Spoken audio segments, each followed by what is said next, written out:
Have you ever taken your mom to a doctor's appointment? Or taken her grocery shopping? Or dropped her off at the mall?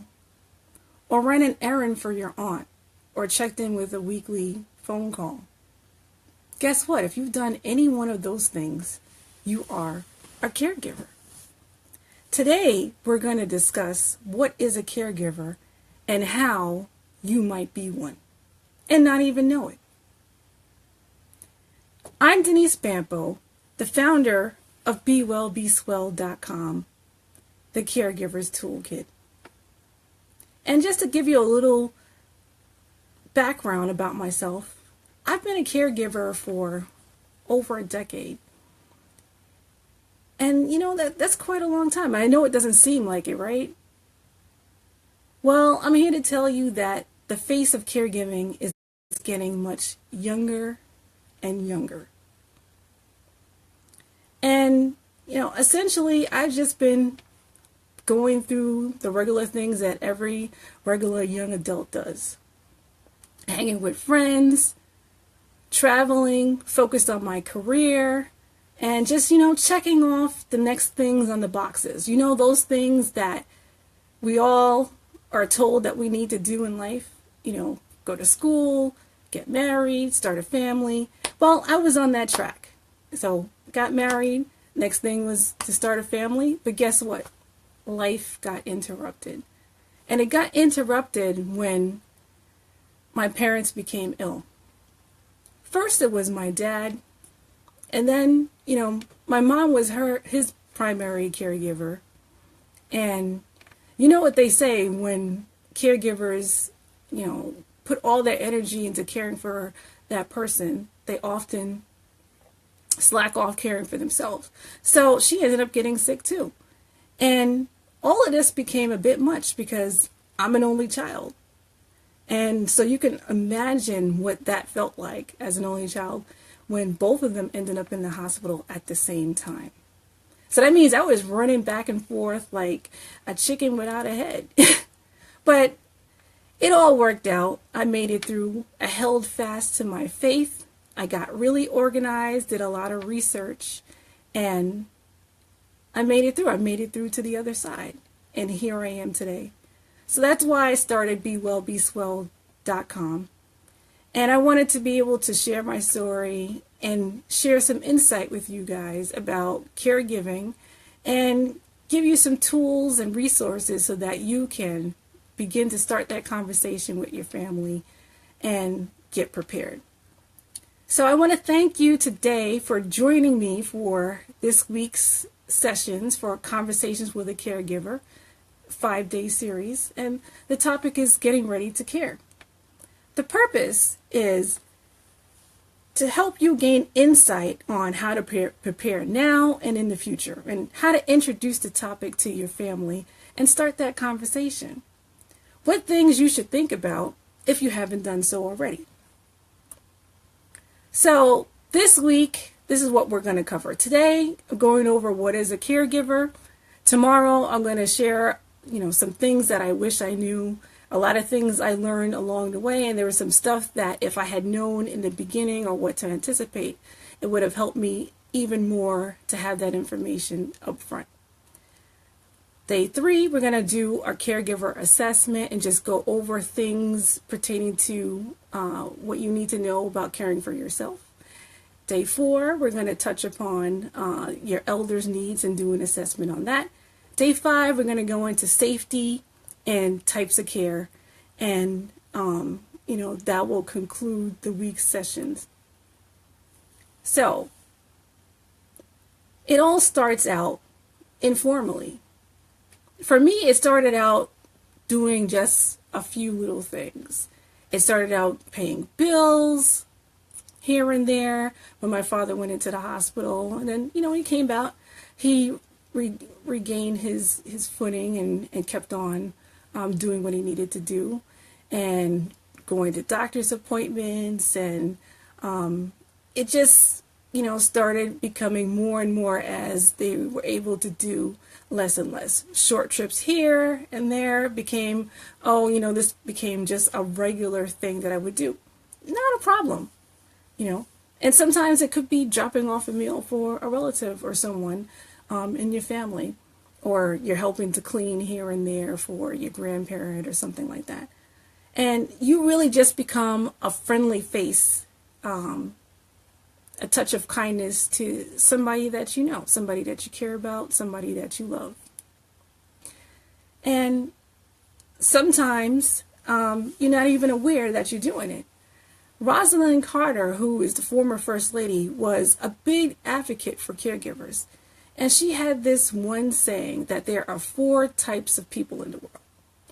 Those who have been caregivers, those who currently are caregivers, and those who will be caregivers.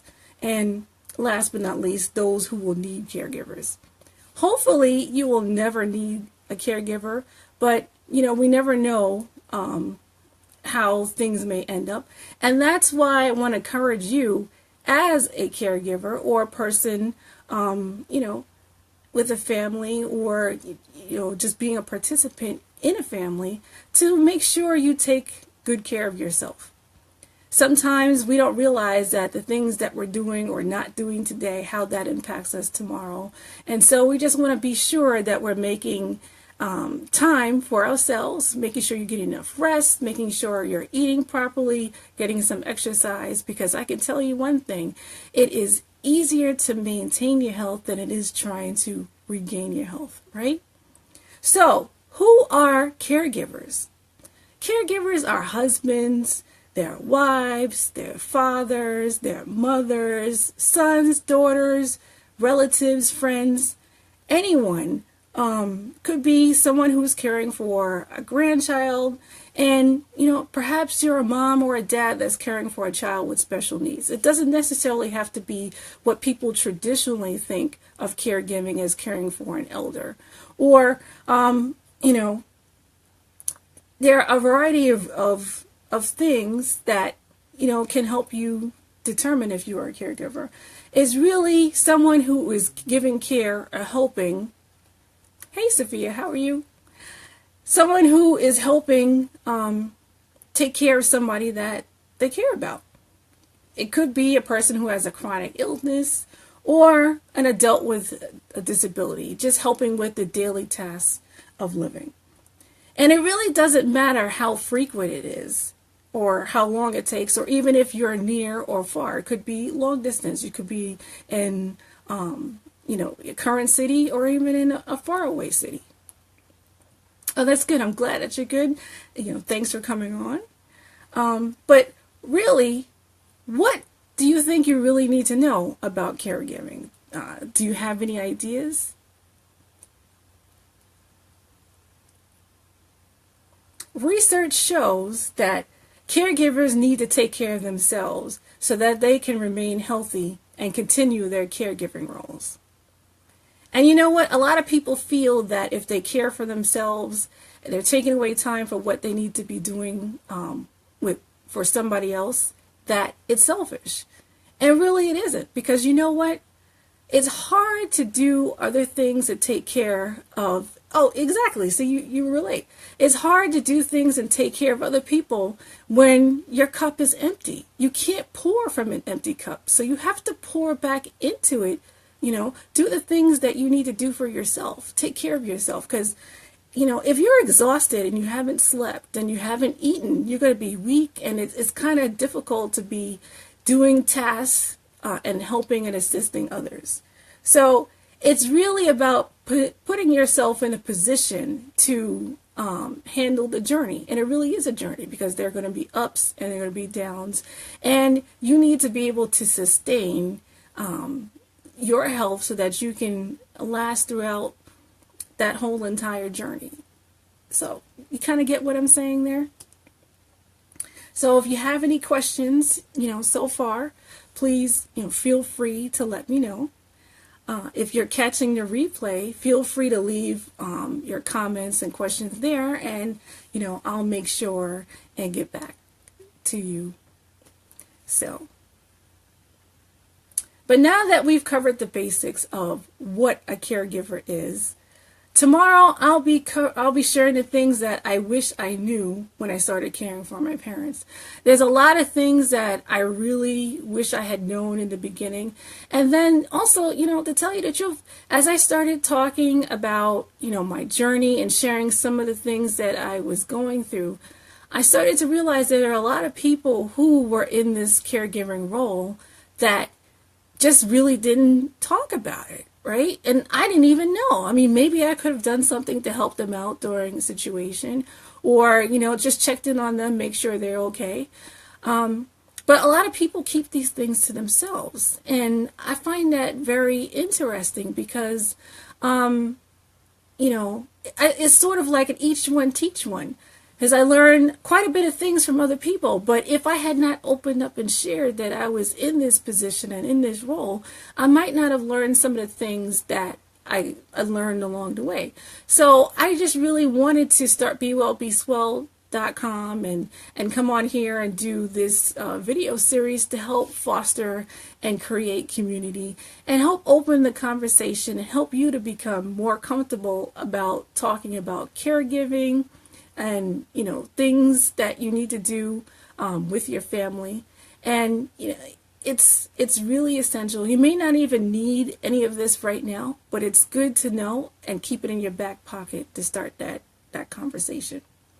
So because you really can't predict what will happen, and you just want to make sure that you're aware and that your family is aware what happened. Exactly. And sometimes you might not even know that you need it because something comes up and you're just like, wow, what am I going to do? Or, if you're anything like me, you're like frantically Googling and looking up all these things when, somebody might have just experienced that same exact thing and they know what to do in a situation, like what to tell a doctor or how to handle, some of the difficulties that come along with it. And there's also some highlights too. So, we're going to get into a lot of these things as the week progresses, but this is just really an intro, laying the foundation for caregiving. It's good to know what it is, who might be one, and to know that you might actually be one as well. So I just wanted to come on here and, I appreciate you joining, and just make sure you like and share the video. And if you haven't done so already, feel free to visit BeWellBeSwell.com. There's a number of articles and things. Oh, thank you so much for sharing. There's a number of articles and things, and sign up for the email list. You'll be notified when I'll be coming on live next. And also a lot of tips and resources that are, will be available. And then also one thing I have to say, there's a lot of things that are going on in this climate, in this environment that's affecting, health insurance. And those things are really important and key when you're dealing with someone that has an illness or even just being well. So I'll be covering, some of those things and sharing with you those as they come up and, they go out to those who are on my mailing list. So thank you so much. I look forward to seeing you tomorrow. And, I hope to see you tomorrow at 9 for the next video. So take care and we'll talk soon.